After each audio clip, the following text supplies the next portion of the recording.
pleut, le temps est morose, le climat social l'est tout autant. Mais alors, précisément au nom de notre foi, nous sommes appelés à de l'audace, à de la joie. Cette joie de croire et qui doit nous conduire aussi à une joie de vivre. Cette joie, naturellement, ne s'inscrit pas en nous mettant en retrait des situations de responsabilité sociale. Mais c'est une invitation aussi à la prière, c'est une invitation aussi à poser des actes. Et notre pape nous dit, ce qui est plus important, ce ne sont pas simplement les idées c'est toujours facile, relativement facile.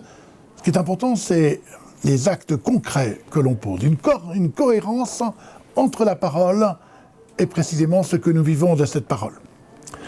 Alors il y a cette maison commune, et il faut bien reconnaître que cette maison commune, elle marque beaucoup de divisions. Il y a certains qui ne peuvent même pas rentrer dans cette maison commune, qui n'ont pas de travail, alors qu'il y a une loi sur le travail, et cette loi en est arrivée à faire en sorte qu'elle ne parle absolument pas de ces 5 millions de chômeurs, sans leur donner une chance pour travailler. C'est ce très beau livre, Le bien commun, l'économie du bien commun, avec Jean Tirole, qui dit, mais par rapport au travail, il y a beaucoup de victimes, des victimes anonymes de celles qui n'auront pas de travail, parce que précisément, on a oublié de le créer.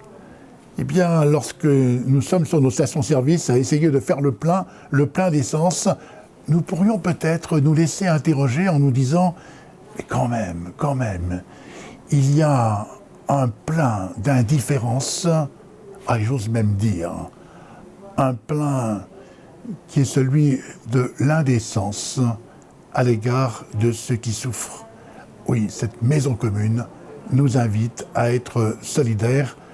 Essayons de voir avec nos élus comment précisément cette loi sur le travail pourrait s'ouvrir à l'égard de ceux qui n'en ont pas.